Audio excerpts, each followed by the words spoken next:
प्रत्येक नाम कर्म और साधारण नाम कर्म में क्या अंतर है?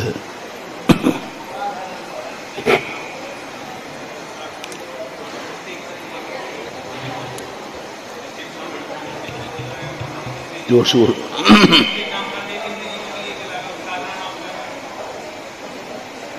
प्रत्येक नाम कर्म है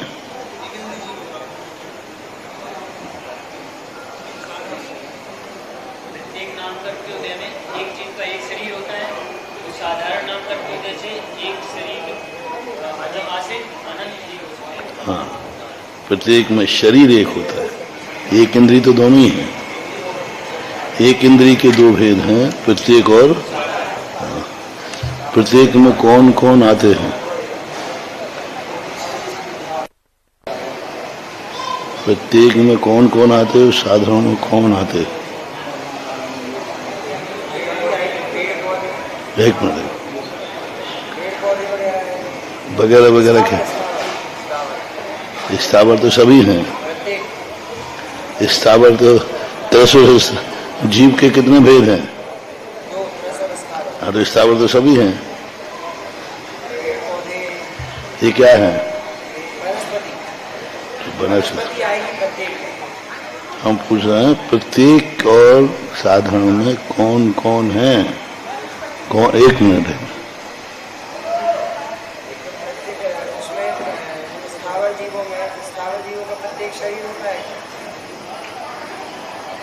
तो साधारण किनका होता है? एक में। तो फिर किन कौन है स्थावर और प्रत्येक? हम कैसे पहचाने कौन स्थावर है कौन प्रत्येक?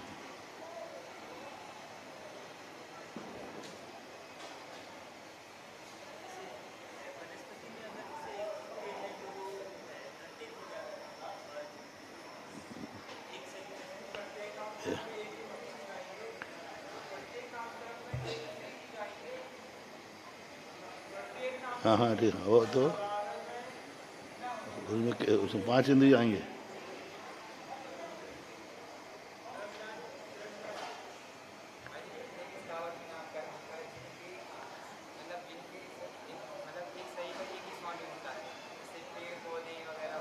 वगैरह वगैरह क्या है?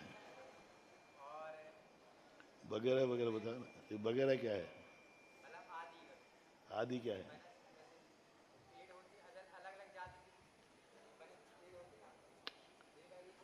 एक इंद्रियों के कितने भेद हैं?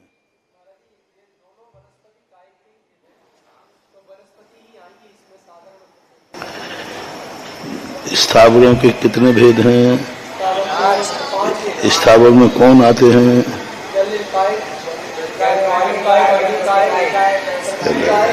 भेद। स्थावर में 5 आ गए। अब 5 में भेद करो तो बस शेष किस में आएंगे?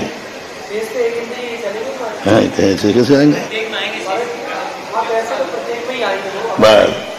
साधन पहले साधन के 5 भेद करो, 5 के 2 भेद करो, स्थावर और प्रत्येक।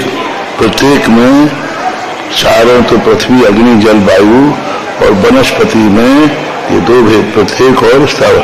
इस प्रत्येक में ही है पृथ्वी अग्नि जल वायु।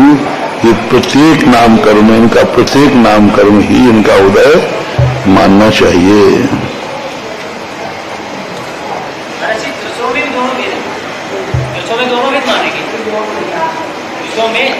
एक ही वेद है। तो उसमें तो प्रत्येक ही होते हैं,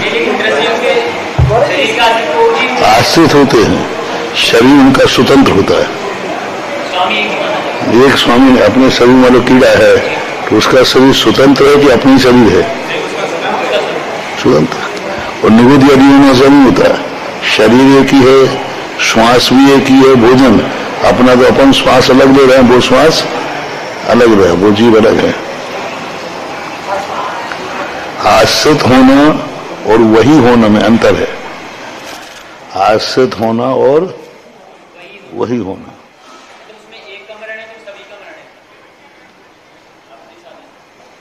ऐसा कोई भी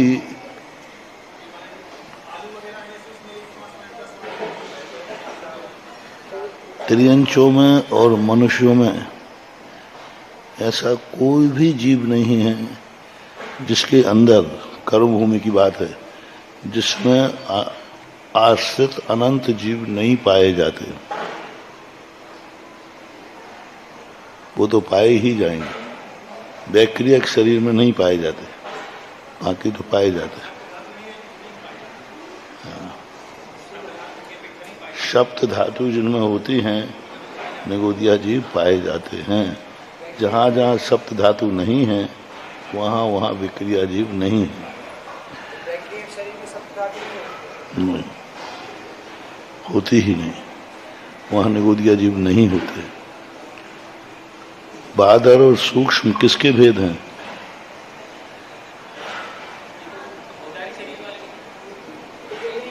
एक बादर और सूक्ष्म किसके भेद हैं?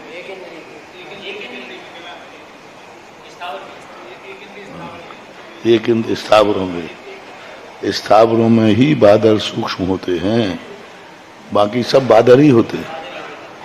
सूक्ष्म का जो सूक्ष्म है वे कौन कौन से हैं?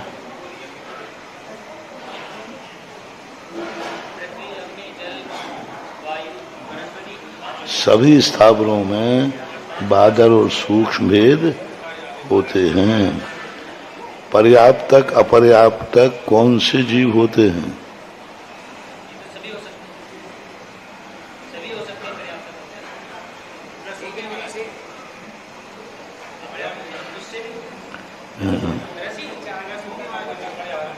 त्रियंच और मनुष्यों के कर्म भूमि में, भोग भूमि में अपर्याप्तक नहीं होते हैं। हमने बताया था एक दिन, कर्म भूमि में मनुष्य और त्रियंच पर्याप्तक और अपर्याप्तक दोनों होते। मनुष्य भी त्रियंच भी, एक इंद्रिय दो इंद्रिय सभी में, मनुष्यों में भी अपर्याप्तक होते हैं। सम्मूर्छन मनुष्य, सम्मूर्छन मनुष्यों में भी अपर्याप्तक होते हैं। क्या गर्भज जीव भी अपर्याप्तक होता है?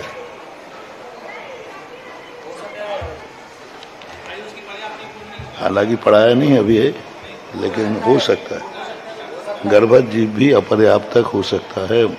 सम्मूर्छनों में तो पर्याप्तक अपर्याप्तक भेद होते ही हैं। जितने सम्मूर्छन हैं उनमें पर्याप्तक अपर्याप्तक भेद होते हैं। निगोदिया में पर्याप्तक ही होते हैं कि अपर्याप्तक भी होते हैं?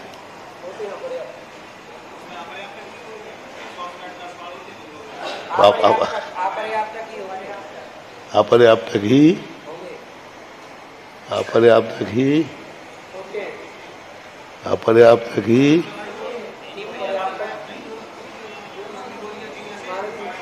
निगोदिया जीव में भी पर्याप्तक अपर्याप्तक होते हैं। लब्धि पर्याप्तक निगोदिया जीव वो होते हैं, वो लब्धि अपर्याप्तक ही होंगे, लेकिन पर्याप्तक अपर्याप्तक दोनों भेद होते हैं। निर्वृत्ति पर्याप्तक कोई चीज नहीं है। पर्याप्तक होने की प्रक्रिया के बीच की दशा को निर्वृत्ति पर्याप्तक कहते हैं।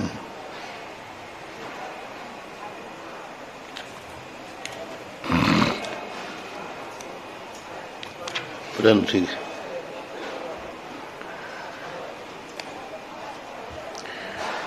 सर्वघाती प्रकृतियां कितनी गिनाई थी? गिनाओगे? कोई याद किया है? हाँ बोलो। सर्वघाती प्रकृतियां कितनी थी?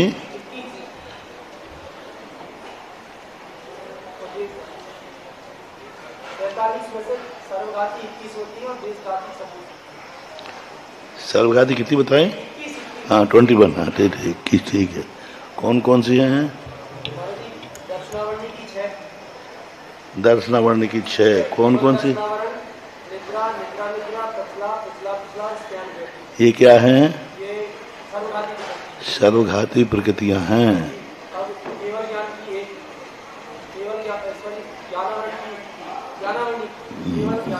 केला वर्ण की 1 7 हो गई। और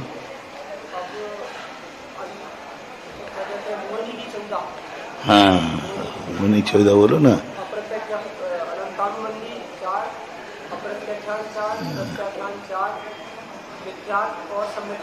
बहुत अच्छा है वैसे है। 14 प्रकृतियां क्या होगी? मोहिनी की और ज्ञानावरणी की 1, दर्शनावरणी की 6, इस प्रकार 21 प्रकृतियां हो गई। देश घाती बताओगे? नहीं बचे नहीं, गिनाओ बचे हुई तो।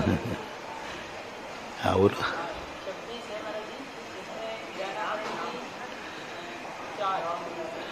हाँ ठीक ठीक ठीक। मति, श्रुत, अवधि और मना पर्याय।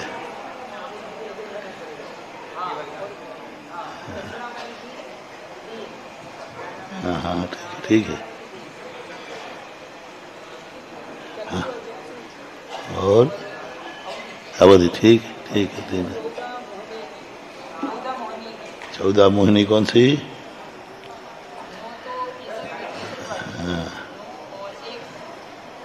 हाँ हाँ हाँ हाँ ठीक है। नहीं नहीं ठीक है।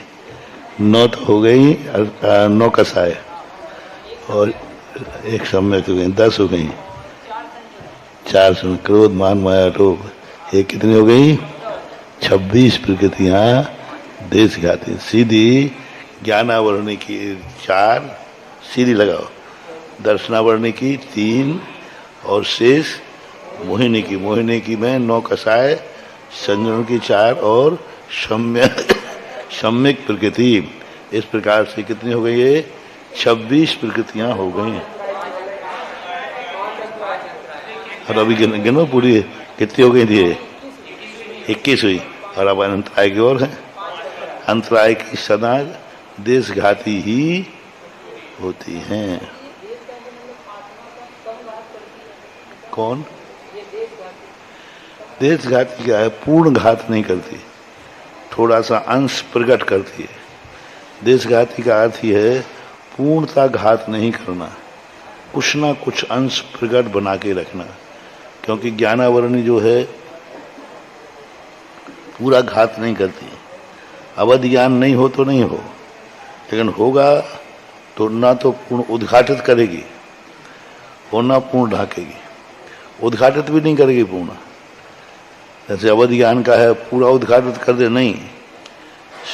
सबको जान ले तो नहीं, तो कुछ ढकता है कुछ उघड़ता है, उसको बोलते हैं देशघाती।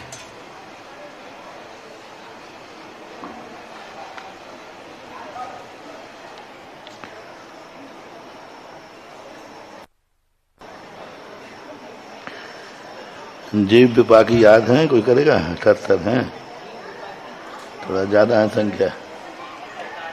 जीव विपाकी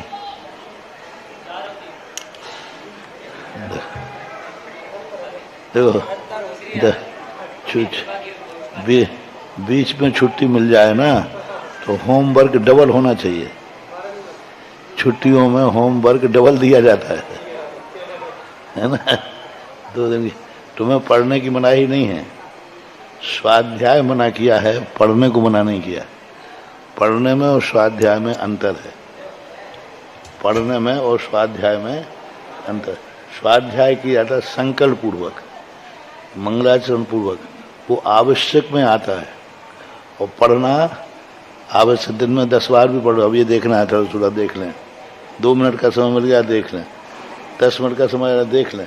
उसमें हर बार मंगलाचरण करते हो क्या? नहीं करते। जैसे अपन को देखने के भाई मोहिनी की परिभाषा क्या लिखी है, तो चलो अपन खोलते हैं किताब।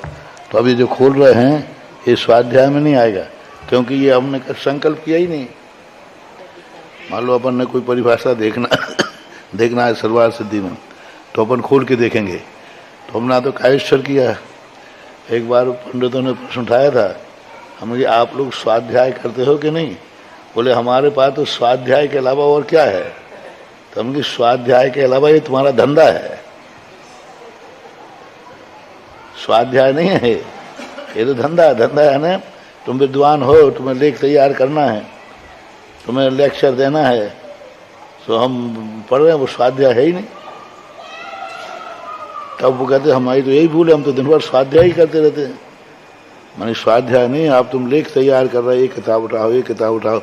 वहाँ उपयोग कुछ प्राप्त करने पर है, कुछ हे को जानने का है कि विषय को जानने का है? विषय को। जैसे पीएचडी वाला पढ़ रहा है तो वो हे उपादेय की दृष्टि से पढ़ रहा है कि विषय की दृष्टि से? उसे कुछ भी मतलब नहीं है।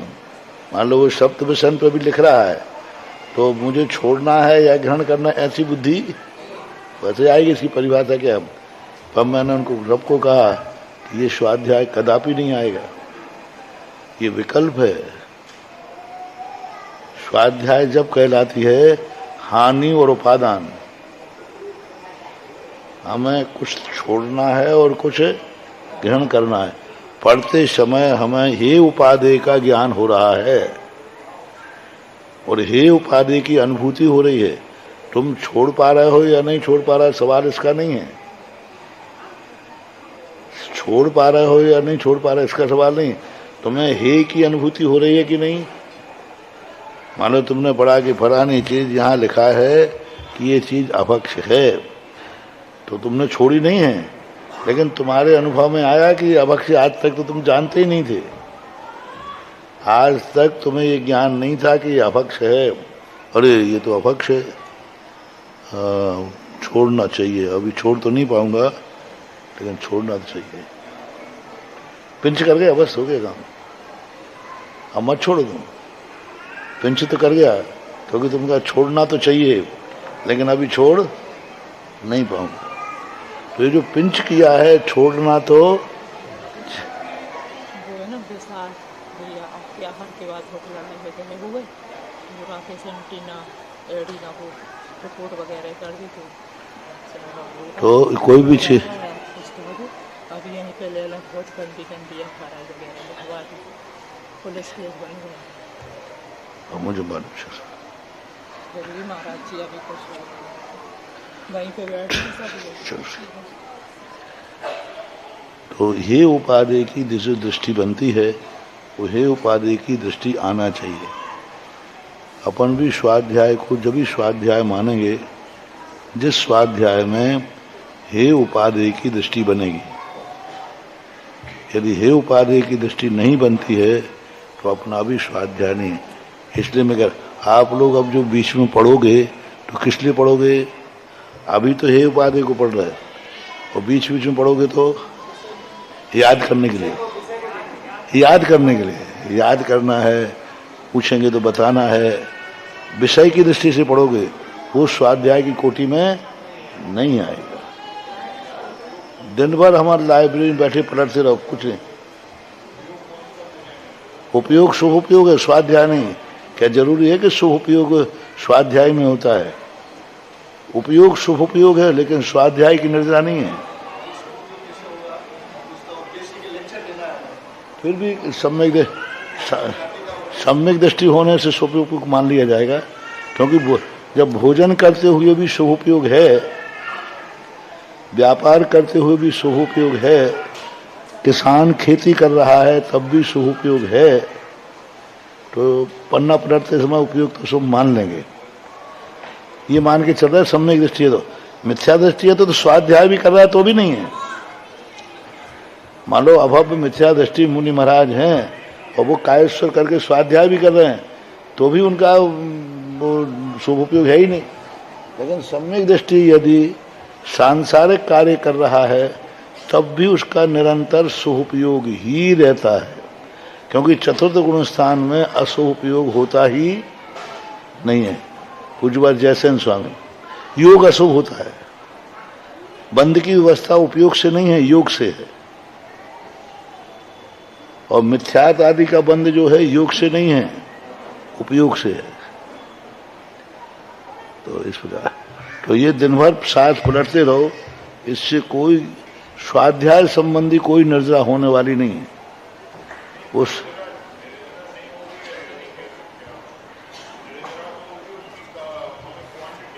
वो कुछ नहीं होगी, वो तो स्वाध्याय, वो शुभोपयोग की निर्जरा चल रही है तो चलेगी। शुभोपयोग की कोई निर्जरा होती नहीं है। वो निर्जरा व्रतों से होती है, संकल्प से होती है। सम्यक दृष्टि की इसलिए कोई निर्जरा होती नहीं क्योंकि उसका कोई संकल्प है ही नहीं। जब स्वाध्याय का संकल्प करता है तो निर्जरा की संभावना कुचित आचार्यों ने ली है। उसने संकल्प किया है मैं 1 घंटे स्वाध्याय करूंगा, और हानि उपादान की उसकी दृष्टि है।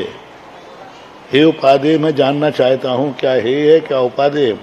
ऐसी दृष्टि होने से कुचित आचार्यों ने उनके स्वाध्याय के समय निर्जरा कही है असंख्यात गुणी। कुचित आचार्यों ने है, कोई जरूरी नहीं है अशुभ उपयोग, क्योंकि शुभोपयोगी के भी अशुभ का आश्रय होता है। शुभोपयोग में लगना अलग चीज है और गुणकार निर्जरा होना अलग चीज है। वही तो मैं कह रहा हूं, शुभोपयोग संबंधी निर्जरा तो खेती करने वाले को हल हाँक रहा है तो भी हो रहा है, तराजू तोल रहा है तब भी हो रहा है,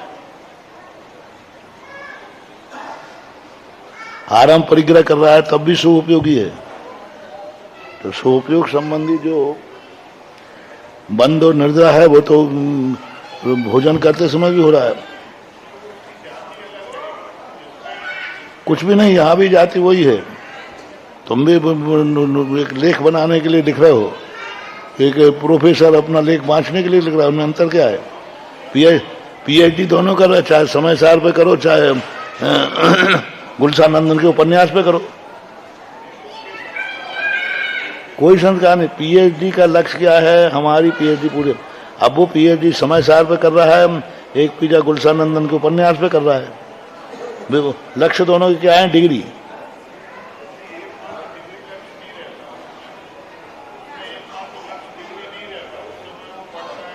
हाँ तो बस वही है। इसी प्रकार यहाँ भी तुम्हारा लक्ष्य क्या है? लेख तैयार करना, लेख गोष्ठी को जाना है, लेक्चर है। नहीं, प्राय 90% लेख करते समय वही लक्ष्य होता है। जैसे पढ़ने वाला विद्यार्थी पढ़ रहा है तो उसका लक्ष्य क्या है? परीक्षा का ही लक्ष्य उसका। जैसे एक भूगोल पढ़ रहा है और एक प्रथमानुक पढ़ रहा है, दोनों बोले कल पेपर है, तो दोनों की दृष्टि क्या है? विषय पर। यदि वहां हे भी लिखा है तो उसको ये नहीं सुनना कि त्यागना है, नहीं, हमें हे लिखना है। वहां 90% विचार जैसा उद्देश्य है प्राय वैसे विचार होते हैं। हमें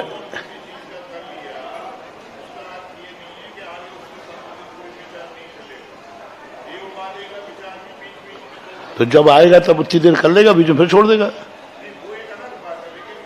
यदि बीच में लेख करते करते उसका भाव आ गया, अरे ये तो नई चीज मिल गई, ये तो हमें छोड़ना चाहिए थी, हाँ, तो उतनी देर के लिए हो गया, फिर लेख चालू हो गया। हम भी जितनी देर के लिए भाव आएगा तो होगा, भाव नहीं आया तो नहीं। शुद्ध यदि उसका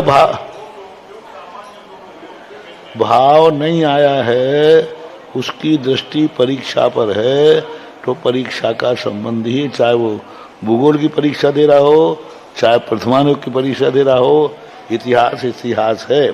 अब इतिहास में आवे कि नहीं, ओहो कितनी बढ़िया कहानी है, ये तो जीवन में उतारने लायक है, बस उस समय उसकी निर्जरा चालू हो जाएगी।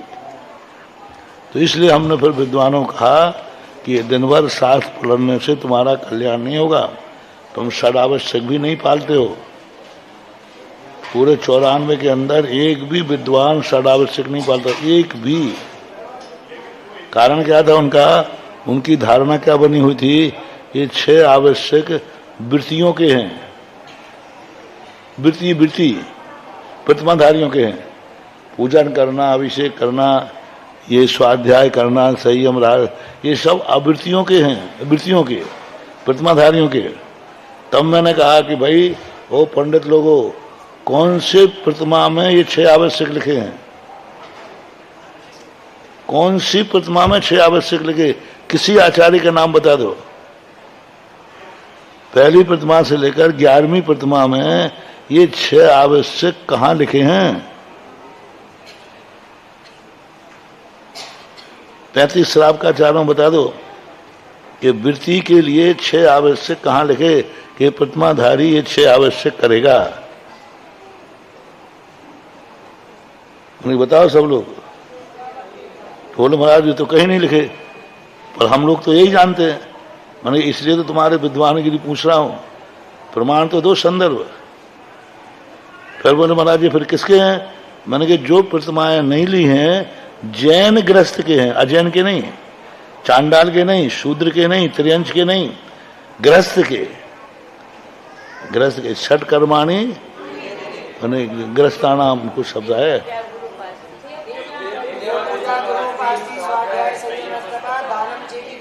ग्रस्तानाम। अभिलष समय दृष्टि ग्रस्त है कि नहीं? जो प्रतिमाएं नहीं ले पा रहा है ऐसा ग्रस्त 6 आवश्यक तो पालेगा ही पालेगा। तो ये हमने कहा आप लोग ग्रस्त हो कि नहीं? बोले हैं। तो ये ग्रस्त को 6 आवश्यक पालना अनिवार्य है। नहीं पालते हो तो आप ग्रस्त भी नहीं हो, जैन श्रावक के कहने लायक नहीं हो, पाक्षिक श्रावक भी नहीं हो। हाँ, पाक्षिक श्रावक भी नहीं हो। पाक्षिक श्रावक किसे कहते हैं? पाक्षिक और नैष्ठिक 2 श्रावक होते हैं। तो बस, तो तुम तो पक्ष लेने वाले भी नहीं हो। तब फिर कुछ विद्वानों ने नियम लिए कि मैं प्रतिदिन अभिषेक पूजन करूंगा। ये सब पूरे जितने रमेश चंद्र जी, जय कुमार, अरुण कुमार, ये सब वही थे। बोले मारे कभी नहीं कर पाई तो हमने बात छूट है, चलो कभी तो नहीं कर पाओगे तो कोई बात नहीं, लेकिन कम से कम ये तो मानो कि हम नहीं कर पाए। हमें करना ही नहीं चाहिए, हमें सामायिक करना ही नहीं चाहिए। और एक दिन छूट गई तो कम से कम तुमने सामायिक को एक्सेप्ट तो कर लिया कि नहीं? अब छूट गई तो अपन प्रायश्चित करेंगे, प्रतिक्रमण करेंगे। अभी तक तो तुम्हारी धारणा है कि हमें करना ही नहीं है। फिर हमने कहा स्वाध्याय का नियम लो कि 3 बार स्वाध्याय हम कायेश्वर कर करेंगे, लेख के लिए नहीं, अपने लिए। 24 घंटे में 1 बार तो करो स्वाध्याय अपने लिए। विस्तारो, मंगलाचरण करो, कायेश्वर करो और एक ग्रंथ को पूरा करो। और एक ग्रंथ को पूरा करने के पहले संकल्प करो कि जब तक ये ग्रंथ पूरा नहीं होगा हम फलानी चीज का त्याग करते हैं, उपदान। फिर इनको 8 गुण बताए ज्ञान के, सम्यक दर्शन के ही नहीं अकेले। हाँ, वो जानते सम्यक दर्शन के 8 गुण हैं, ज्ञान के भी। हाँ यही तो उपदान। तो विनाचार और व्यंजनाचार तो सब मानते हैं क्योंकि वो तो पंडित हैं, लेकिन ये कालाचार, उपधानाचार, ये 2 आचार तुम्हारे बीच में नहीं है। स्वाध्याय समय से करो, निश्चित समय होना चाहिए स्वाध्याय को। आज तो कर लिया सवेरे, कल कर लिया 2 बजे, कल पर 3 कर लिया, नहीं, ये स्वाध्याय का काल है। ऐसा हमें प्रतीति में आना चाहिए। किसी दिन छूटा तो पिंच तो करेगा कि हमारा अभी ये स्वाध्याय का काल था लेकिन आज स्वाध्याय नहीं हुआ, तो ये पिंच कर गया कि नहीं? और तुम्हारा कार्य नहीं हो तो कभी भी कर लेता हूं स्वाध्याय, तो क्या मन कर लेगा। और कम से कम जब निश्चित होगा तो छूटने पर पिंच होगा कि नहीं? नहीं, मेरा स्वाध्याय छूट गया आज, नहीं छूटा नहीं, अभी कर लूंगा मैं तो।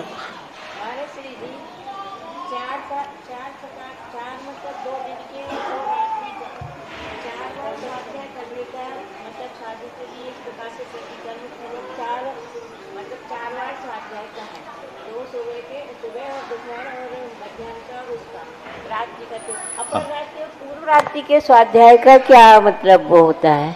आमना रूप स्वाध्याय तो करते ही है ना, तो उसमें अपर रात्रि का और पूर्व रात्रि का जो स्वाध्याय किया जाता है तो उसका क्या मतलब? वो उसका अर्थ आचार्य महाराज ने बताया था कि हम लोग जब शुरू में हम लोगों को ज्ञान नहीं था, जब अध्ययन नहीं था, तो आचार्य से हम लोगों ने कहा कि हम लोग पढ़ेंगे, रात में पढ़ेंगे क्योंकि स्वाध्याय का काल है। तो आचार्य ने कहा नहीं पढ़ेंगे। तो हमने कहा फिर स्वाध्याय का काल क्यों लिखा है? तो उस समय लिखा है जब जंगलों में लोगों को रत्न मणियां मिल जाती थी, तो उनके प्रकाश में पढ़ते थे जिनमें हिंसा नहीं होती है। आज के समय में उजेला रात का हिंसात्मक है, लाइट है ना जी। और ये तुम्हारी है नहीं, आरंभ में आएगी, पैसा भी लगता है। तो आज तुम स्वाध्याय नहीं करोगे, तो फिर स्वाध्याय नहीं, बोले नहीं, चिंतन परक स्वाध्याय करो। जो दिन भर में पढ़ा है उसकी एक गाथा पढ़ लो। जैसे अपन सामायिक से उठे ना, जी। सामायिक से उठ करके अपने ठीक कोई थोड़ा बहुत चिंतन ले लिया, कोई एक गाथा ले ली या कोई पाठ कर लिया। आमना रूप स्वाध्याय, आमना रूप स्वाध्याय, आमना है, अनुप्रेक्षा है। हाँ, अनुप्रेक्षा। अनुप्रेक्षा अपन बार बार कोई बैठ गए ध्यान में, तो वो स्वाध्याय हम लोग आज भी चलता है। अब सुबह टाइम जब प्रतिक्रमण कर लेते हैं, टाइम रहता है, तो सुबह टाइम अन्यथा स्तुति पढ़ते समय 3 बातें आचार्य ने बहुत अच्छी बताई। उस समय हम लोगों को ज्ञान था नहीं कि चिंतन क्या करें, याद भी नहीं था। कुछ याद हो तो पाठ कर लें, कुछ याद हो तो पाठ कर लें, याद ही नहीं है कुछ भी याद नहीं था। तो आचार्य ने कुछ तो याद होगा, तो हम लोग कुछ याद ही नहीं है। ना तो रातगार साहब का आचार, न तत्व आसूद, न छह ढाला, तुम लोगों को तो कुछ याद होगा। हम लोग तो बिल्कुल भोंदू चलते, बिल्कुल भोंदू। उनने पूछा कुछ तो याद होगा, बोले मेरी भावना याद है, बोले नहीं है। बोले पूर्व पतित पावन की कही वो भी आदि याद है, भूल जाएंगे। फिर कहा कुछ तो याद होगा, तो हमने कहा एक है नमोकार मंत्र है। अच्छा बस हो गया काम, बस हो गया। आचार्य इतने जोर से हरे, बस हो गया काम। ऐसा करो, नमोकार मंत्र की आमना शुरू कर दो। सामायिक के बाद तुम लोग सब 1 घंटे नमोकार मंत्र का पाठ करोगे। सामायिक के बाद सामायिक माला, वो तो माला है, वो 5 माला शुरू से आचार्य जी प्रसिद्ध है। कुछ नहीं करना, 5 माला की गुड़िया सरका दो और 5 नमोकार मंत्र पढ़ते तुम्हें। 5 माला फेंकते थे। फिर उन्होंने कहा नमोकार मंत्र का पाठ करो। इसी का पाठ तुम्हारा स्वाध्याय में आएगा, क्योंकि ये नियम बना दिया गया था कि कोई भी व्यक्ति 9:30 10 के पहले सोएगा नहीं। अब सामायिक जल्दी कर लेते थे उस समय, कोई ऐसा तो कोई स्वाध्याय पद्याय जिज्ञासा में ज्ञासा थी नहीं। प्रतिक्रमण जल्दी हो जाते थे, प्रतिक्रमण जल्दी होकर थोड़ी बहुत यहाँ वहाँ हम लोग बैठे गप्पे की तब तक अंधेरा नहीं हुआ। तब तक यहाँ हम लोग बैठे रहते थे, कुछ पढ़ते रहते थे। अंधेरा होते ही फिर कुछ नहीं होना, तो सामायिक हो जाती थी जल्दी। अब सामायिक के बाद फिर 1 घंटे नमोकार मंत्र का पाठ करना है। तो पाठ कैसे करें बैठे बैठे?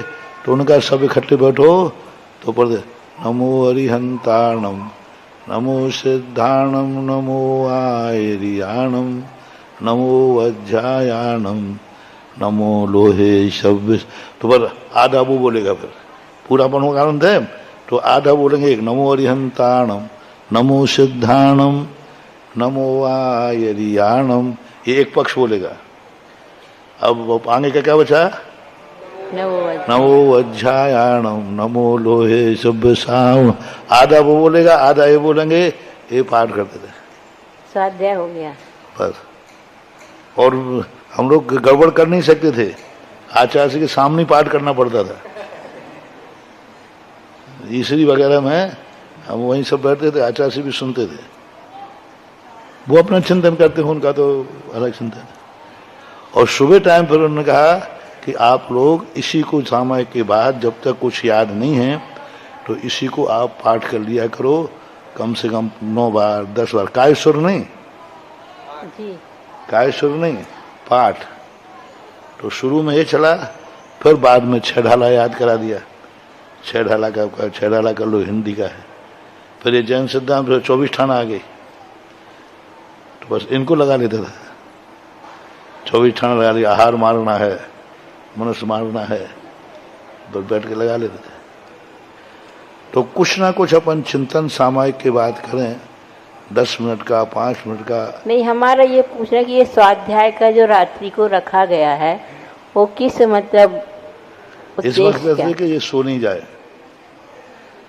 समय कैसे व्यतीत करें? या तो ध्यान में बैठ जाओ। ध्यान में बैठने वाले को षड आवश्यक है ही नहीं। ध्यान में जो बैठ गए हैं ना, उनके लिए तो ना प्रतिक्रमण है, ना कोई आवश्यक है, कोई स्वाध्याय नहीं है। अब तुम ध्यान में तो बैठे नहीं हो, तो क्या करोगे? सोने का समय प्रथम पहर में सोना नहीं है। प्रथम पहर और अंतिम जो पहर है, ये सोने के लिए नहीं, सोने के लिए 2 पहर है बीच के 9 बजे के बाद, और उधर जो पहर है 3-4 के जैसा भी, मतलब 10 बजे के बाद 3 बजे तक का। ये तो आचार्य का स्पष्ट था, 10 के पहले आप लोगों को नहीं सोना है। और उधर से अंत का है 3-4 बजे ब्रह्म मुहूर्त लग जाता है। ब्रह्म मुहूर्त में तीसरे पहर में अंतर है। तीसरा पहर ब्रह्म मुहूर्त का हो ऐसा नियम नहीं। एक अंतर मुहूर्त का ब्रह्म मुहूर्त सूर्योदय के पहले ब्रह्म मुहूर्त सूर्योदय के पहले। तो मनोहर काल नहीं बोलते उसको? मनोहर काल मनोहर के पहले मुहूर्त है। ब्रह्म मुहूर्त के बाद फिर मनोहर काल आता है। हमारे 4 कालों का विभाजन है ना। सूर्य उदय होना है, अभी हुआ नहीं है जी, तो वो मनोहर काल कहलाता है। 3 बजे से 6 बजे तक का काल को मनोहर काल नहीं कहेंगे? 3 बजे से? हाँ, नहीं, ब्रह्म मुहूर्त आता है। ब्रह्म मुहूर्त तो एक अंतर मुहूर्त के लिए होता है ना, सूर्योदय के एक अंतर मुहूर्त पहले ब्रह्म मुहूर्त बोला जाता है उसको। नहीं, ब्रह्म मुहूर्त का काल वो प्रत्यूष काल कहलाता है। उषा प्रत्यूषा ने उसके निकलने के पहले जो होता है उसका प्रत्यूष काल भी है। लेकिन महर्षि 4 कालों का विभाजन किया ना। शाम को 6 से 9 बजे तक का रौद्र काल माना जाता है, 9 से 12 तक राक्षस काल माना जाता है, और 12 से 3 बजे तक गंधर्व काल चलता है। गंधर्व, हाँ, और 3 से 6 बजे तक का मनोहर काल। 4 पहरों के नाम हैं जी, लेकिन इसके बीच में फिर ब्रह्म मुहूर्त आएगा। नहीं तो कितने बजे से कितने बजे तक का रहता है वो ब्रह्म मुहूर्त फिर? हाँ, तो ये 4 पहरों के 4 नाम ठीक है। रौद्र, राक्षस, गंधर्व और मनोहर। जी, रौद्र, राक्षस, गंधर्व और मनोहर। इनके दूसरे नाम भी हैं। पहर, एक पहर 3 घंटे का होता है ना। हाँ, तो पहर हो गया ना। पहर भी 3 घंटे का है। पहर भी 2 पहर होते हैं ना, 8 पहर होते हैं। याम भी कहते हैं। याम कहो, पहर कहो, याम कहो, ये 3 घंटे का होते हैं। तो स्वाध्याय का अपना क्रम चिंतनात्मक ही है, और चिंतनात्मक ही करना चाहिए। मतलब निद्रा के ऊपर विजय प्राप्त करना है, इसीलिए सुबह का मतलब जो रात्रि के स्वाध्याय काल को रखा गया है। और अशुभ उपयोग से बचना है। मतलब रात्रि में भी अशुभ उपयोग से बचे, क्योंकि अशुभ उपयोग, मान लो आप कुछ नहीं कर रहे हैं तो कहीं ना कहीं उपयोग तो जाएगा। तो उपयोग कुछ ना कुछ कार्य करेगा। और निद्रा आ गई तो निद्रा भी इतनी लंबी ठीक नहीं। 12 घंटे की निद्रा, 12 घंटे की निद्रा भी अच्छी नहीं है। और निद्रा नहीं लेंगे तो क्या करेंगे? तो उन्होंने स्वाध्याय रख दिया, भाई कुछ ना कुछ चिंतन करो। कायेश्वर के संबंध में भी, हालांकि कायेश्वर जो 28 कायेश्वर कहे गए जी, 12 कायेश्वर हैं स्वाध्याय के। हाँ, तो 12 कायेश्वर के संबंध में भी सभी आचार्य एक मत नहीं है। टीकाकारों ने ये 28 स्वाध्याय कायेश्वर लिए हैं। मूल ग्रंथों में, सटखंडागम में इन कायेश्वर की चर्चा नहीं है। मूल में, मूलाचार में ये 28 कायेश्वर नहीं दिए। वसुनंदी महाराज ने, टीकाकार ने लिए। मूलाचार प्रदीप में भी शायद है। तो 28 कृति कर्म के अंतर्गत 28 कायेश्वर। महर्षि प्रतिक्रमण के भी 4, हाँ, मतलब 4 दिन के और 4 रात के, तो 8 उसके हो जाते हैं। 12 तो हो गए स्वाध्याय, 12 स्वाध्याय के हो गए, और 8 जैसे इसके हो अपन गए। शुरुआत करते हैं, एक अंत में कर लेते हैं, तो ये मान लो तो 2-2 4 और 4 रात के, 4 मतलब 2 दिन के 2 रात के, तो 12 हो गया। 3-3 कायेश्वर भक्ति पूर्वक। भक्ति पूर्वक 3 कायेश्वर है ना, शुद्ध एक तो शुद्ध भक्ति, आचार्य भक्ति, और फिर समापन, समापन निष्ठापन, निष्ठापन 3 4 3 12। अब 12 में प्रतिक्रमण के ले लो, 4 प्रतिक्रमण के हो जाते, दिन के और रात के, तो 8 ये हो जाते हैं, तो 12 और 8 20 हो जाते। प्रतिक्रमण कितने हो गए? 4 नहीं, 4 मतलब 4 दिन के और 4 रात्रि के, 2 बार प्रतिक्रमण में 4 कायेश्वर है ना अपने जी। एक तो पहला आलोचना का जी, फिर एक प्रतिक्रमण का, हाँ, एक वीर भक्ति का, एक चतुर्विंशति तीर्थंकर का है, चतुर्वी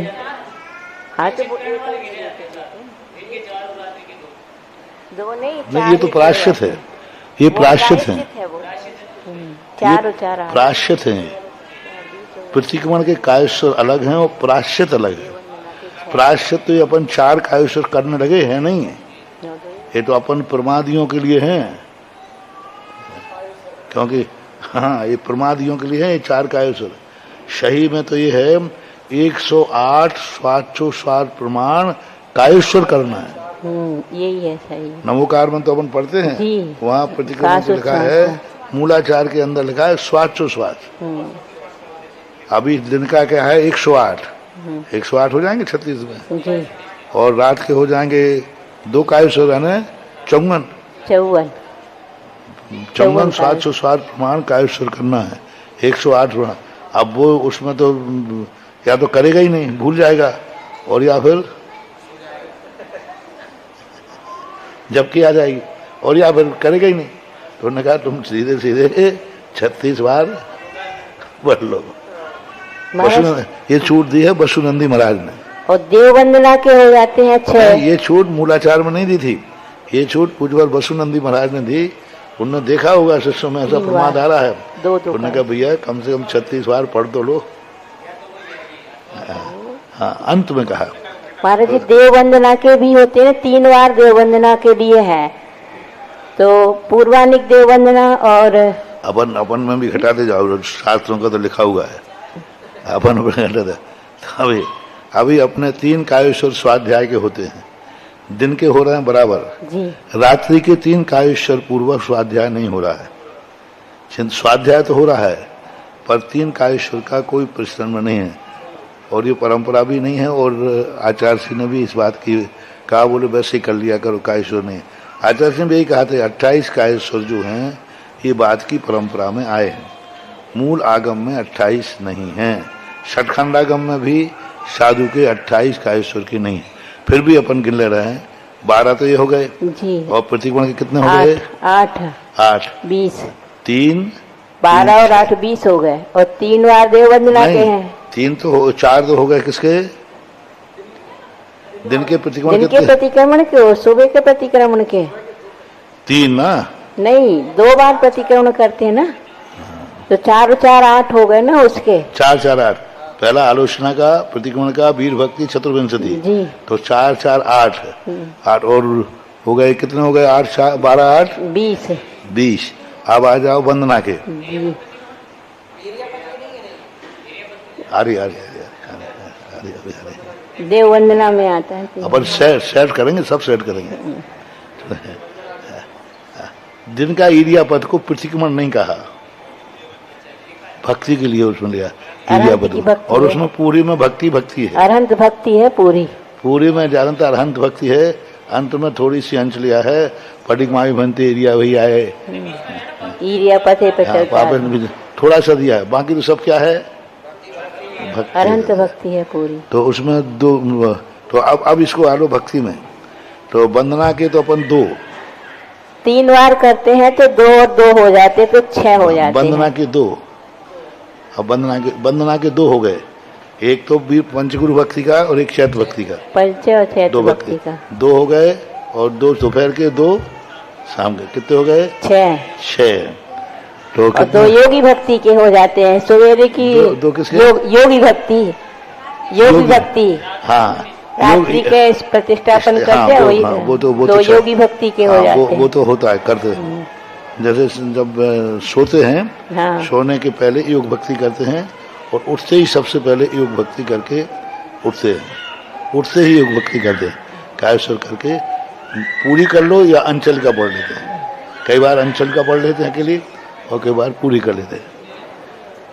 और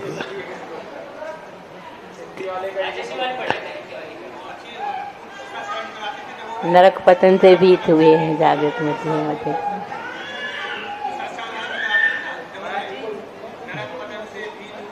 जागृत मति है मते थे। अब वो तो हिंदी अंग्रेजी कोई करो, अब तो नहीं संस्कृत में तो है, पूछपाछ स्वामी की तो है। हिंदी अंग्रेजी कोई करो तो करना है।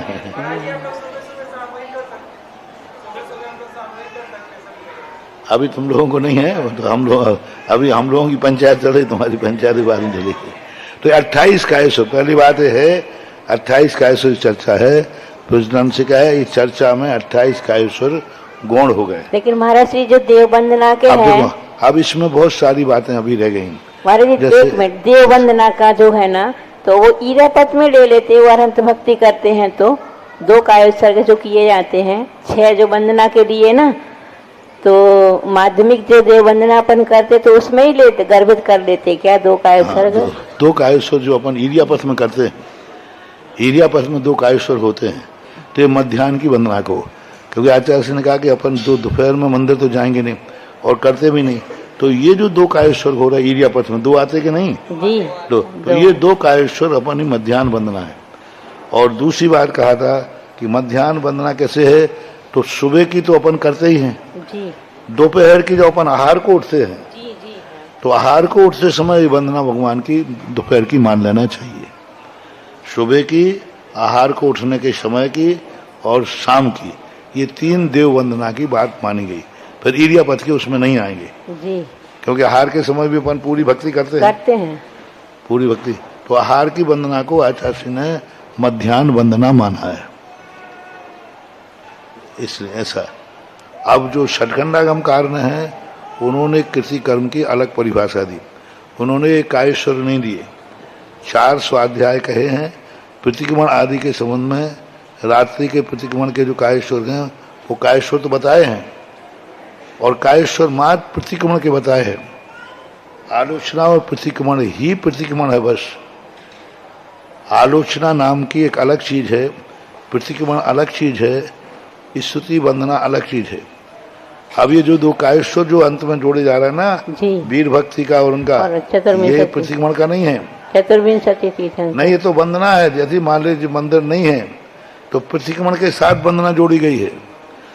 मूलाचार के अंदर प्रतिक्रमण के साथ में वंदना और स्तुति को नहीं कहा गया। नहीं, लेकिन अपन तो ऐसा बोल के करते ना, पूरा चारों क्रम सकल कर्म से आत्म भाव पूजा वंदना ईश्वर समीतम, तो वहाँ पर आचार्य शांति सागर महाराज ने व्यवस्था बनाई है। मूल तो आलोचना अलग है। आलोचना कब करना है, ये आलोचना के अलग पार्ट थे, इकट्ठे मिला दिए गए। छोटा मोटा प्रायश्चित लगा है तो आलोचना करो। आलोचना कौन सी, जो तो अपन पहली बार पढ़ते हैं, जीवे प्रमाद जनता वगैरह पढ़ते ना, पहले कायस्थ दंडक, पहला दंडक पढ़ते हैं। इतनी आलोचना कर लो छोटे प्रतिक्रमण में। छोटे दोष लगे मान लीजिए तो है, बड़े दोष लगने पर प्रतिक्रमण, नमो जनानम नमो ही जनानम, वो आता ना दंडक सहित नहीं, अपन प्रतिक्रमण भक्ति करते हैं शुरू, नमो जनानम नमो जनानम पढ़ते ना, वो प्रतिक्रमण भक्ति। नमो निश्चय नमो निश्चय नमो तु नमो नमो निश्चय नमो तुझे नमो तुझे, वही प्रतिक्रमण है। वीर भक्ति और स्तुति ये तो अभी के हैं, पूजपाल स्वामी की भक्ति, ये जोड़ दी गई इसलिए कि साधु को मंदिर आदि नहीं है, तो प्रतिक्रमण के साथ ही आलोचना हो जाए, प्रतिक्रमण हो जाए, वंदना हो जाए और स्तुति हो जाए। कायदा से वंदना के 2 कायेश्वर नहीं है, वो एक वंदना का है और एक स्तुति का है। नहीं तो स्तुति का कायेश्वर क्या है, तो एक वंदना का है और एक स्तुति का है। और वंदना स्तुति कैसे करते हैं अपन दोनों? वंदना का अर्थ क्या होता है? वंदना में भगवान का सामने जो भगवान हैं उनका स्तुति पढ़ना वंदना है, और 24 तीर्थंकर की बाद में स्तुति पढ़ना स्तुति। 24 भगवानों के जब थोस स्वामी आदि पढ़ना ये स्तुति है, और एक भगवान चंद्रप्रभु का इनका पढ़ना ये वंदना है। अब ये वंदना का क्रम, ये जो बात के जो कृतिकार हैं इन लोगों ने ये वंदना नहीं ली, उन्होंने कह दिया बस भक्ति करो, पंचगुरु भक्ति, चैत्र भक्ति। जो सामने भगवान बैठे हैं वो उनकी नहीं। क्यों नहीं करना उनकी? क्योंकि मुनियों को जिनेंद्र भगवान की मंदिर में वंदना करने का कोई प्रावधान नहीं दिया, कोई विधि नहीं दी। जिनेंद्र भगवान की हम कैसे वंदना करें, कैसे स्तुति करें, मुनियों के लिए कोई प्रावधान नहीं है। कहाँ दे दिया बता दो? नहीं दिया कहीं। जिन स्तुति दी है, वंदना दी है। जिन बिंब का हम कैसे दर्शन करें मंदिर मिलने पर, ये सब वंदना और स्तुति है। वंदना और स्तुति में इतना ही आया है कि आप पंचकुर भक्ति और चैत भक्ति पढ़िए बस। वो कीर्तिकर वो आवृत में है, वो आवृत करके वो हमें भगवान में नहीं है, वो कीर्तिकर में है, आवृत में। लेकिन नहीं, मूर्ति का कोई उल्लेख नहीं वहां, नहीं दिया कहीं, नहीं किसी भी शास्त्र में मूर्ति का नाम नहीं है। मूर्ति स्तुति है, ये तुम जो बता रहे हो ना, वंदना और स्तुति के लिए आवृत हैं, प्रत्येक कृतिकर्म में आवृत हैं। वंदना में भी, प्रतिक्रमण में भी, सामायिक में भी। नहीं, कोई भी जिन बिंब के नाम की, वही तो मैं कहना चाह रहा हूं कि उन्होंने जिन बिंब के सामने वंदना क्यों नहीं बताई? क्योंकि तुम्हें जिन बिंब है ही नहीं।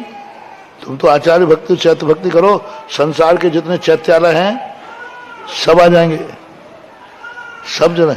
मंदिर जाना तो मंदिर है इसलिए अपन जा रहे हैं, लेकिन अनिवार्य नहीं है। मंदिर है इसलिए जा रहे हैं, चले जाओ, आपकी महिमा है। आगम की आज्ञा नहीं है। आगम ने मुनि महाराज को जिन बिंब दर्शन की कोई विधि नहीं लिखी है, कोई भी विधि नहीं लिखी। गुरु वंदना की विधि लिखी है, जिन बिंब की वंदना की विधि नहीं लिखी कोई कहीं भी मूलाचार में। जंगलों में साधु रहते थे, कहां का जिन बिंब कराऊं? शास्त्र जो उसी समय लिखे गए ना, तो काय की विधि कराऊं? अब अपन लोग मंदिरों में लेने लगे, मंदिर नहीं जाए तो ये लोग अपवाद कर रहे हैं, काय के महाराज मंदिर तक पूरे 4 महीने लगा, एक दिन मंदिर में नहीं आया दर्शन कर रहे।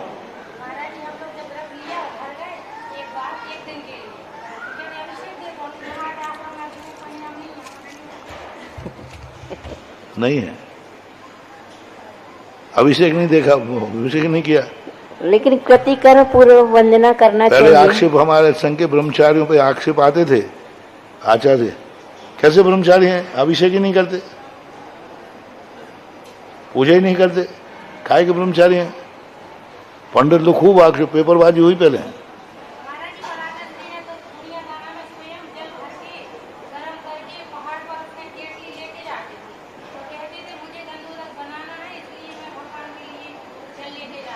कौन? आचार्य श्री ब्रह्मचारी अवस्था में। ब्रह्मचारी अवस्था में नहीं, वो नहीं कह रहे।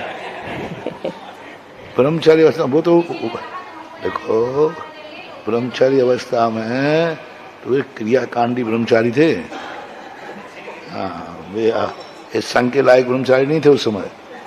उस समय तो वे क्रियाकांडी ब्रह्मचारी थे, क्योंकि देशभूषण महाराज के थे, घर में भी 20 पंथी थे और यहाँ भी वही थे, तो सब क्रियाएं वही चलती थी। वो तो पूज्य ज्ञान सागर की महिमा समझो कि अपन को आचार्य श्री का ये रूप मिल गया। और यदि देशभूषण महाराज के पास ले रहे होते तो अभी भी वही झाड़ा भोंकी कर रहे होते। सीधी बात है, क्या बात हो गया?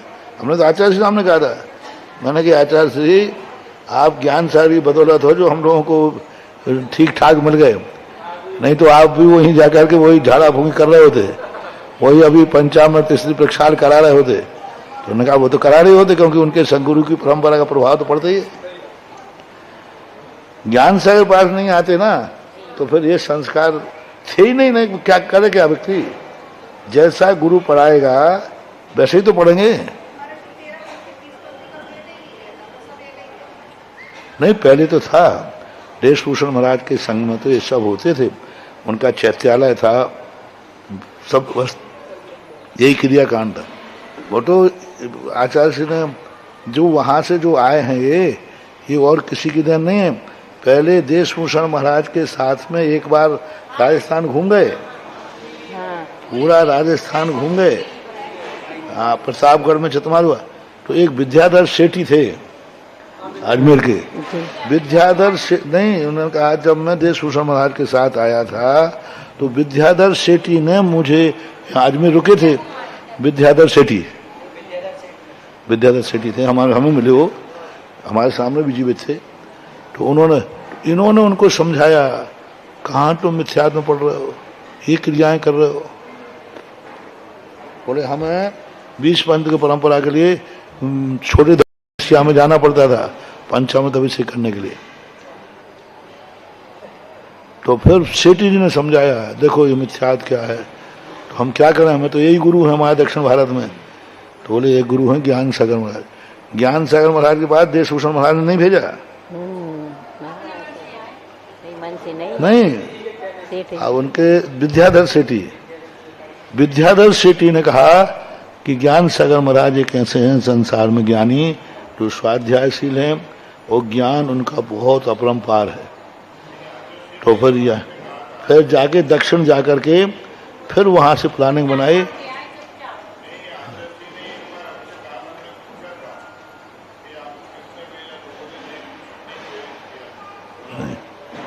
तुम भूल रहे हो, हम लोगों से कहा था, हम लोगों ने भी ये सब बात कही, तब आज तक टोका तुम लोगों को सही मालूम नहीं है।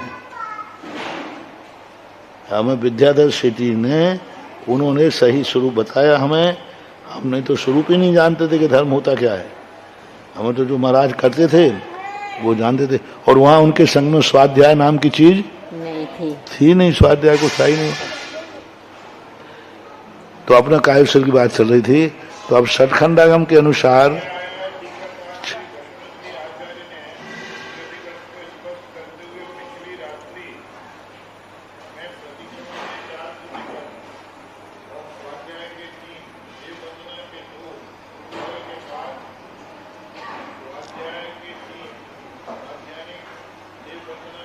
काय में पढ़ रहे हैं, काय में, टीका में के मूल में? अरे तो बहुत तो चिल्ला रहा हूँ, जब से क्या कह रहा हूँ मैं। प्रस्तावना में है, प्रस्तावना पढ़ रहे महाराज, जो प्रस्तावना में है वो। अरे प्रस्तावना में आए वो तो मैं कह रहा हूँ जब से कि मूल में और मूलाचार टीका में आए हैं सब चीजें। मूल में पढ़ रहे हो तो बताओ, गाथा है क्या मूल की? नहीं, ये तो प्रस्तावना में है। तो टीकाकार और मूल गाथा में कितना अंतर है बोलो? 1200 साल का अंतर है। भट्टकेर आचार्य पहली शताब्दी के हैं और वसुनंदी 10वीं के बाद के हैं। 1000 साल में कितना अंतर आ गया। अब सतखंडागम के अंदर कृतिकर्म क्या लिखा है देवला पुस्तक 13 में कि भगवान के सामने जो कृतिकर्म कराया, उन्होंने मुनि का नाम नहीं दिया। भगवान को देखते ही वंदना करो, बैठ के नमस्कार, जो हम लोग अभी करते थे। पहले आचार्य से शुरुआत में मंदिर में एक बार ही जाकर के भगवान की स्तुति करते थे अकेले, और एक बार नमोस्तु करके कायेश्वर के हम लोग सब वापस आ जाते थे। इतना ही था सन 1980 तक। फिर 80 की बाचना में यहाँ जब सतखंडागम की चर्चा हुई तो उस समय आचार्य से ने कहा अब अपन लोग जाते, हम लोग नमस्कार करते, अभी भी वही करते थे। नमस्कार किया, खड़े होकर के भगवान जो बैठे हैं, जो भी भगवान बैठे, मतलब चंद्रप्रभु यहाँ, तो चंद्रप्रभु भगवान का स्तुति पढ़ेंगे, चंद्रप्रभुम चंद्रमरीज। फिर बैठ के नमस्कार करेंगे। फिर नमस्कार करके खड़े होकर के फिर दंडक पढ़ेंगे, थोस्वामी आदि। थोस्वामी दंडक पढ़ने के बाद अंत में जब सिद्ध भक्ति आएगी तो कायेश्वर करके सिद्ध भक्ति करके फिर एक नमस्कार करेंगे। तो नमस्कार तो हो जाते 3 जी। एक तो जाते ही हो गया जी, एक बीच में हो गया, एक अंत में हो गया है? नहीं, ये जो अभी आप पढ़ रहे ये नहीं है। ये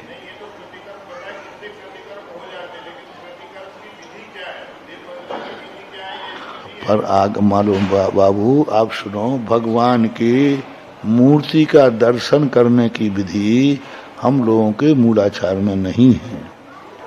भगवान का गुरु, सुनो, गुरु दर्शन का है, साधर्मी दर्शन का है, वो सब हैं। गुरु के दर्शन करते समय, साधु के दर्शन करते समय है, पूरी भक्तियाँ बताई हैं। 3 भक्तियाँ, 2 भक्तियाँ, 2 भक्ति 1 भक्ति। यदि गुरु आचार्य हैं, देव वंदना नहीं, हमारे यहाँ वंदना है, वंदना है। तो देव वंदना कहाँ से आ गया? तुम जो कुछ लगाते जाओ, आपका मोबाइल है, ठोक दो जो चाहे। वंदना है, वंदना। सुनो, अब फिर पूजांजलि लाए। यहाँ कहाँ की बात चल रही हो, तुम कहाँ ला रहे? वंदना, वंदना स्तुति ये हमारे यहाँ है। वंदना देव, हाँ बस वंदना, देव वंदना, देव स्तुति हमारे यहाँ नहीं है। अब सुनो, अब वंदना में हमारे यहाँ भगवान ही वंदना नहीं, गुरु वंदना भी है, जिन साधन वंदना भी है, और भगवान की वंदना, पंच परमेष्ठ की वंदना आती है। वंदना में अकेले बात देव ही नहीं है, फिर भी चलो मानता हूं। तो देव वंदना के लिए जिन बिंब वंदना कहाँ लिखी है? तुम तो इतना बता दो, साधु भगवान के सामने जाने की विधि क्या है आगम से। अभी ये मत ला देना धर्म ध्यान दीपक, ये तो हमें मालूम पड़ी हुई है, ये तो सब पढ़ा है। हाँ नहीं, वो अब सब नहीं पढ़े हैं, तो लिखा ही हुआ है। ये सब बनाई गई। मतलब स्वच्छंदवाद को मिटाने के लिए, सुनो धर्मेंद्र, सुनो, आप सुनो, 2 बातें हमेशा भूलना नहीं कभी भी। एक मूल मार्ग कभी नहीं भूलना, और फिर बाद में व्यवस्था को कभी छोड़ना नहीं।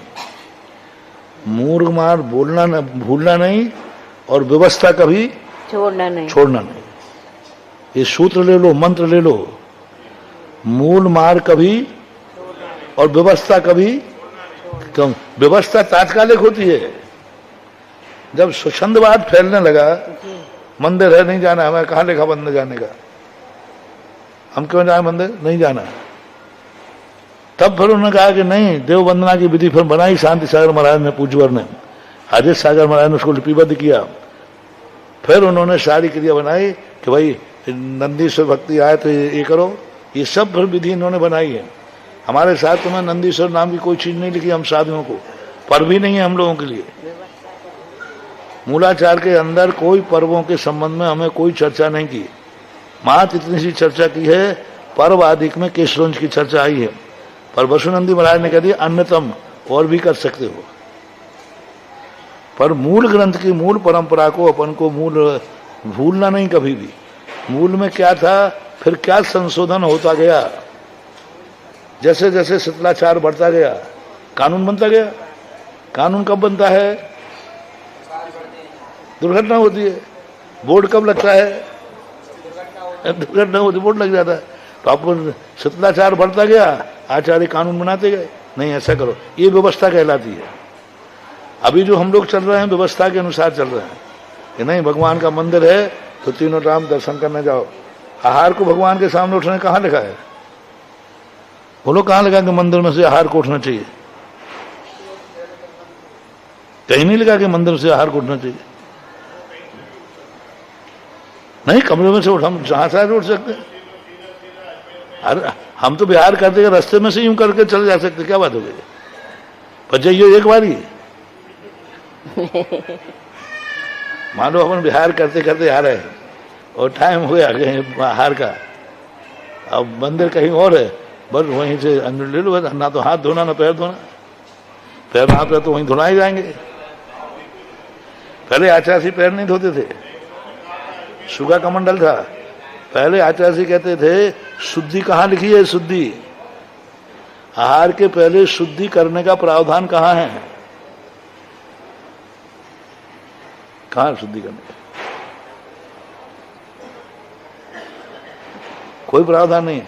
सीधे शौच से आए, कमंडल सुखा दिया, हाँ, और सीधे चले जाते थे आहार के लिए। वहां पर जाकर के जो पाद प्रक्षालन होता था वो चौके में नहीं होता था, बाहर होता था।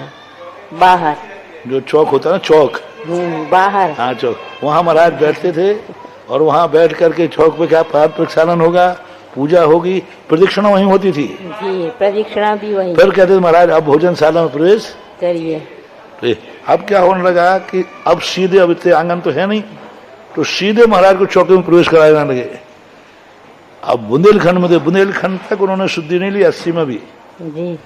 पर यहाँ एक बाई ने टोक दिया, महाराज जी तो आप सीधे चौके में आ गए, पैर तो धो लेते। नहीं, पहले धोते नहीं थे आचार्य जी। वो तो पैर धुल रही है आगे जाकर। तो बाई ने कह दी किसी ने, अब बुंदेलखंडी तो बुंदेलखंडी है, हमारा जी पैर तो धो ही लो कम से कम इतनी।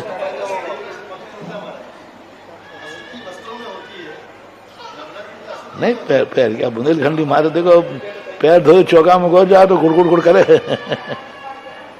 फिर आचार्य ने इस पर विचार किया, इसी शांति कुटी में आचार्य ने विचार कर दिया, देखो आज बहुत बड़ी चीज है, आज आंगन नहीं है, अपन चौके में जाते हैं और वो पूरा चौका साफ करते हैं, और अपन सड़क पे चल के गए हैं, इसलिए कमंडल में पानी ले जाकर शुद्धि करो और वहाँ पैर धो तब जाओ। ये तो ये अब ये व्यवस्था हो गई है 80। हाँ, एक हाँ व्यवस्था बना दी, आगम नहीं था। तो ये सब चीजें हैं। आप छुल्लक को बता दो, तुम आरिका को बताओ, 2 सारिका का प्रावधान कहाँ है? नहीं है महाराज जी। इनको दो दुपट्टा और लंगोट का है, हम खूब चर्चा कर चुके हैं। एक दुपट्टा और एक लंगोट का प्रावधान है, 2 रखते हैं, कहाँ से रखते हो? अरे बहुत मुझसे मतलब नहीं, जो है जो है। मैंने सुनो, मैंने क्या कहा, मूल कभी सुनो मैंने क्या कहा, मूल कभी भूलना नहीं और व्यवस्था को भूलना नहीं।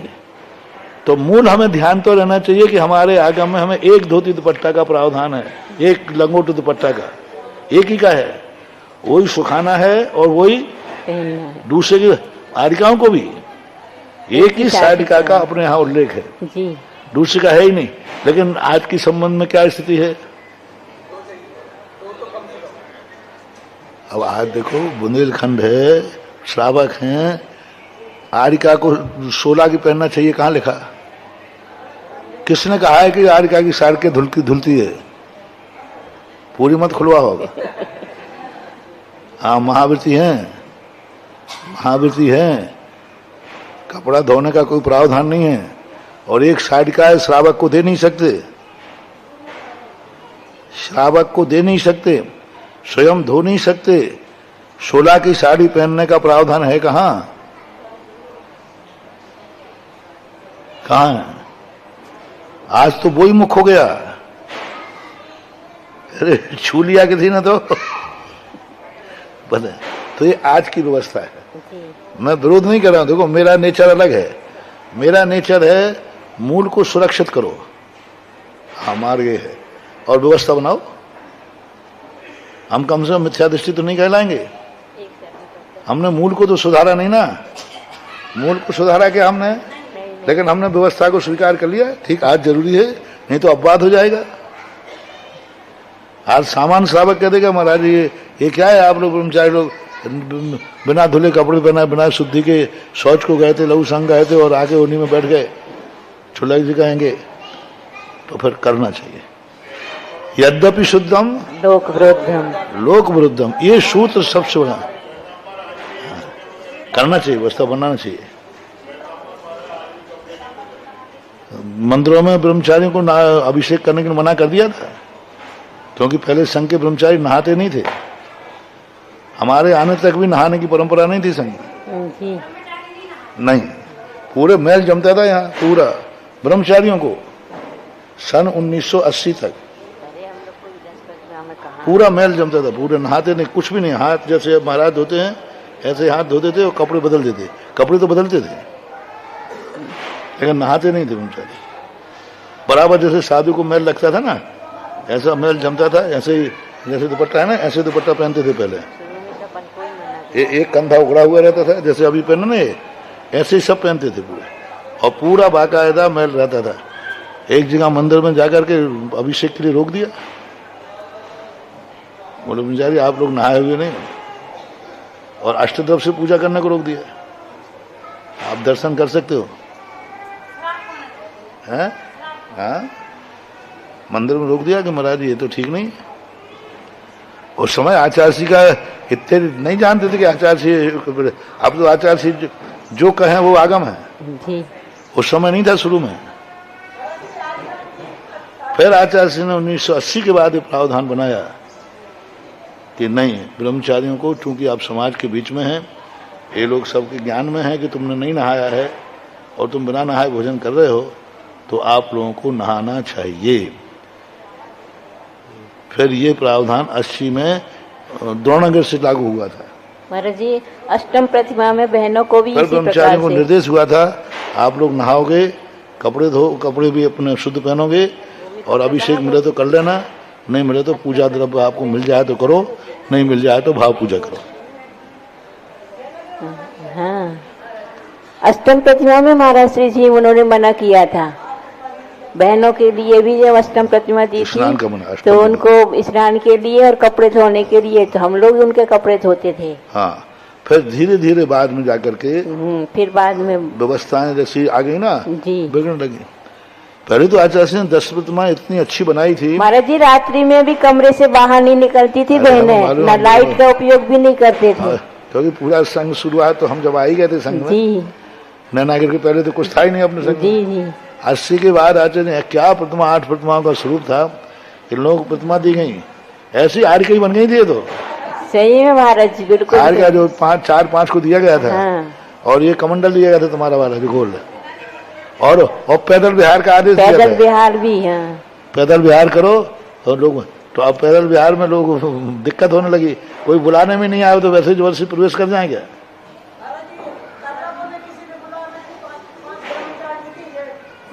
हाँ मालूम है।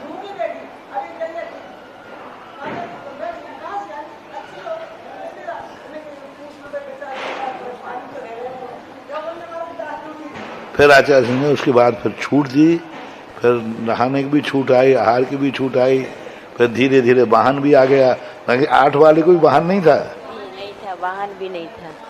तो ये सब बातें आगम के अनुसार चलते चलते कानून बनाए जाते हैं। जब शिथिलाचार बढ़ता है तो कानून बनाना पड़ता है। अरे तुम तो ठीक है विनोद बाबू, तुम तो हमें ढूंढ के बता दो हम भगवान के दर्शन कैसे करें।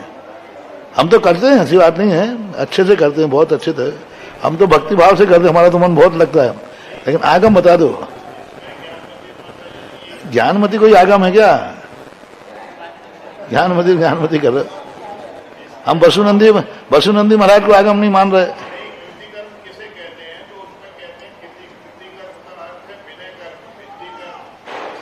कृति कर्म बोलते हैं, कर जो कर्म किया जाता है, कृति यानी करना, कर्म यानी जिसको कराया जाता है वो कृति कर्म। कृति कर्म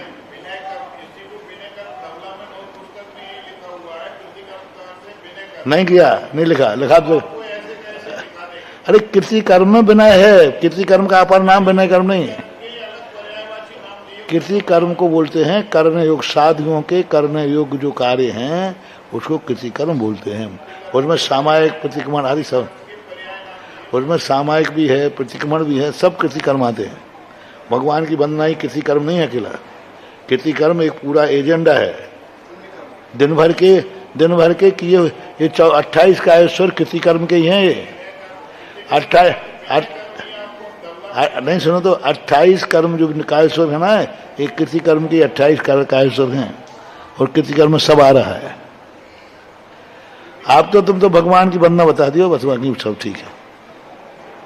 और जिस दिन तुमने बताई ना, उसी दिन हम भगवान की एक मूर्ति रखने का प्रावधान करेंगे। हमने सब आचार्यों से पूछ लिया कि मुनि महाराज को प्रतिदिन मंदिर में जाके वंदना करना कहाँ लिखा है, और मूर्ति रखने के प्रावधान कहाँ है। और मूर्ति नहीं होगी तो बिना देव दर्शन के महाराज आहार को कैसे उठेंगे? तो फिर मूर्ति रखना पड़ेगी, इसलिए तो मूर्ति आई है।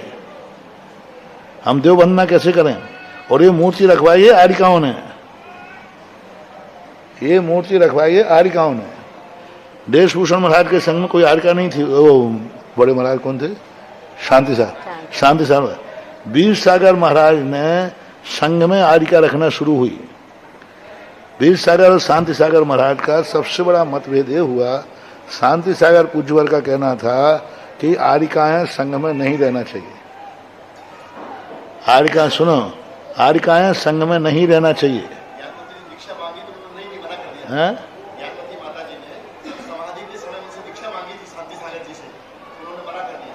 नहीं, दीक्षा का संबंध में संघ में नहीं होना चाहिए। दूसरी बात, चलो मोबाइल बंद रखो भी, बात देखो, स्वाध्याय के समय गंदी चीजें नहीं खोलो। अरे चलो, क्या कह रहा था मैं? पूज्यवर ने आर्यिका दीक्षा नहीं दी, उन्होंने कहा संघ का निषेध था। वीर सागर महाराज ने सबसे पहले आर्यिकाओं को दीक्षा देकर संघ में रखा, और उस समय शांति सागर महाराज जीवित थे। तब आचार्य महाराज ने विरोध किया था, और फिर आर्यिकाओं ने कहा हम लोग तो बिना दर्शन के नहीं खाएंगे। ब्रह्मचारिणी थे वो पहले, ब्रह्मचारिणी, हम बिना दर्शन के कैसे खाएं? और बिना दर्शन के हम नहीं। तो महाराज ने कहा कि भाई हम लोग मुनि महाराज हैं। नहीं, मुनि महाराज के दर्शन में, भगवान के दर्शन में अलग अंतर आता है। मुनि महाराज के दर्शन में, भगवान के दर्शन में, तो उन्होंने जो जिद करके फिर महाराज वीर सागर महाराज ने चैत्यालय रखा। शांति सागर महाराज के संग में चैत्यालय नागपुर से शुरू हुआ था और कटनी आगे खत्म हो गया था। घीसालाल जी ब्रह्मचारी हुए हैं, बॉम्बे के संघपति थे वो, ब्रह्मचारी नहीं सेठ थे। उन्होंने पूरी यात्रा कराई शांति सागर महाराज की। नागपुर में आकर के महाराज को क्या करते थे कि सब यात्री जाते थे, बिहार करके आए 10 बजे, अब वो बैठेंगे, सब लोग पहले महाराज का पाद प्रक्षाल करेंगे, पूजा करेंगे, क्योंकि सबके नियम है। तो ऐसे में गिर जाते थे, 11 बज जाते, 11:30 बज जाते थे। तो घीसालाल ने कहा महाराज जी ऐसे प्रतिदिन करोगे इतनी लंबी यात्रा में तो कैसे काम चलेगा? तो हम लोग ऐसा करते हैं, हम लोग अपने दर्शन के लिए एक मूर्ति रख लेते हैं, तो आपके आने के पहले हम लोगों का पूजा पाठ तो हो ही जाएगा। तो घीसालाल महाराज ने कहा ये आपकी मर्जी है। तो एक मूर्ति नागपुर से ली गई और महाराज दर्शन, अब वो जब जहां जाते थे वहां तंबू लग के भगवान विराजमान कर देते थे। अब जब भगवान बैठे हैं तो महाराज दर्शन करेंगे कि नहीं? तो महाराज उसके सामने से उठने लगे, और जैसे ही महाराज उठने लगे वो मूर्ति महाराज की हो गई, और कटनी में आकर के उन्होंने वो मूर्ति छोड़ दी थी। घीसालाल जी उस मूर्ति को ले गए थे, कटनी तक घीसालाल जी रहे संघपति। ये प्रसंग था। तो ये जो मूर्तियां रखने की परंपरा चली, तो ये इस प्रकार के कारण से चल गई। और आचार्य जी को ज्ञान सागर जी से अलग करने में कारण थे ये दो। ये जो ज्ञानमती है ना, यही मूल कारण थी। ज्ञान सागर ज्ञानमती इनकी, क्योंकि प्रतिदिन ठनती थी। ये ज्ञान सागर महाराज से जब दीक्षा ली थी, तब ज्ञान सागर महाराज ने शिव सागर महाराज से कह दिया था हम चैत्यालय का समर्थन नहीं करेंगे, हम इसमें नहीं बैठेंगे। तो शिव सागर ने कहा तुम्हारी मर्जी, पड़े तो बैठना, नहीं पड़े तो मत बैठना, लेकिन आप हमें मत रोकना। उन्होंने कहा कि हम नहीं रोकेंगे। तो अब ये जो ज्ञानमती थी, जब वो संघ के शिष्य हैं तो क्यों नहीं बैठते हैं? संघ के शिष्य हैं तो संघ की परंपरा, गुरु बैठ रहा है तो शिष्य क्यों नहीं बैठ रहे हैं? हाँ, जब गुरु बैठते हैं तो शिष्य को बैठना जरूरी है। गुरु बैठे शिष्य नहीं बैठे तो गुरु शिष्य का संबंध क्या है? प्रतिदिन यही झगड़ा होता था। फिर एक आर्यिका वीरमती थी। वीरमती जो आर्यिका थी वो ज्ञान सागर महाराज के पूरे समर्थन में थी, सचत त्याग में, पूरी क्रियाओं में। वो क्या नहीं, वीरमती एक आर्यिका थी को बताते। तो वीर ज्ञानमती से बड़ी थी वो, और उनकी समाधि हो गई ज्ञानमती। तो वो कहते थे नहीं, ज्ञान सागर महाराज जो कह रहे हैं मुनिचर्या यही होना चाहिए, ये अपनी मंदिर की व्यवस्था है, आगम नहीं है। इसलिए भगवान के दर्शन की विधि विनोद ब्रह्मचारी को खोजना है। हमने तो इतनी खोज के इतनी पंचायत सुना दी।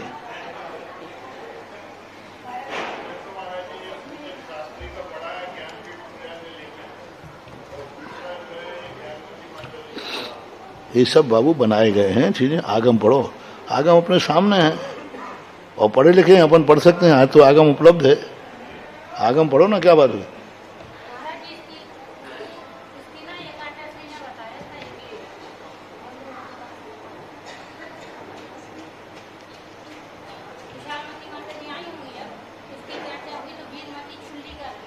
चुल कर रही पर वो वीरमती आगम की ज्ञाता थी, वो ज्ञान सागर बात का समर्थन करते, अपना स्वाध्याय नहीं हुआ। मेरे कुछ बातें तो हुई नहीं, वो प्रतिकर्म हो गया हमारे हैं। हाँ, और ये बातें तो अलग से नहीं मिलेंगी, कभी मिलेंगी तो ऐसे ही कोई चर्चा होगी तब मिलेंगी, अलग से तो याद आती भी नहीं।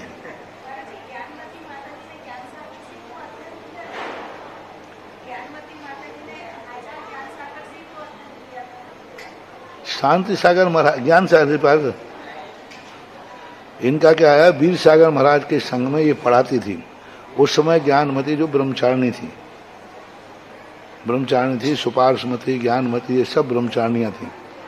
और वीर सागर महाराज के संग में फुलेरा में आचार्य ज्ञान सागर संस्कृत पढ़ाते थे, साहित्य से न्याय पढ़ाया है, व्याकरण पढ़ाई है। पूरा संघ बैठता था, ऐसे आचार्य महाराज बैठते थे और ब्रह्मचारी ऐसे बैठ जाते थे, तो बुरा मल जी उनको पढ़ाते थे, सबको सब किताब लेके बैठते थे। और फिर बाद में वीर सागर महाराज के बाद फिर दीक्षा, वीर सागर महाराज की समाधि के बाद शिव सागर महाराज ने जो पहली दीक्षा दी है, ज्ञान सागर जी शिव सागर महाराज के प्रथम शिष्य हैं। खनिया दाना में खानिया वहाँ आचार्य वीर सागर महाराज की आकस्मिक समाधि हुई उनको। और आकस्मिक समाधि में के बाद तुरंत आचार्य पद के बाद उन्होंने दीक्षा दी, तो भूरामन को एलक ज्ञानभूषण।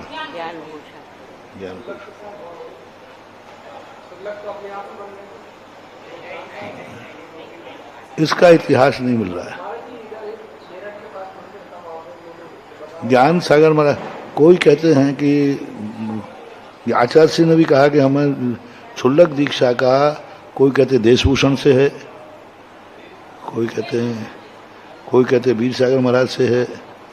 उसका इतिहास क्षुल्लक है, साहित्य लिखा उन्होंने, ग्रंथ लिखे बहुत सारी किताब। हिसार तरफ रहे हैं, हिसार में ज्यादा बिहार हुआ उनका, क्षुल्लक अवस्था उनकी वहीं रही ज्यादा।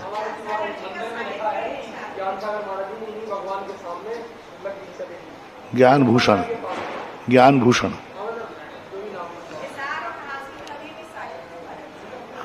नहीं मिला।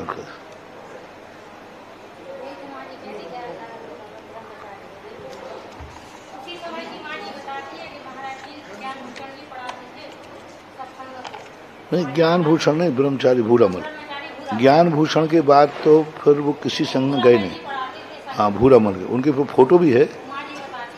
फुलेरा है ना, फुलेरा, शेखावाटी, शीकर, फुलेरा, इन सब में। चलो।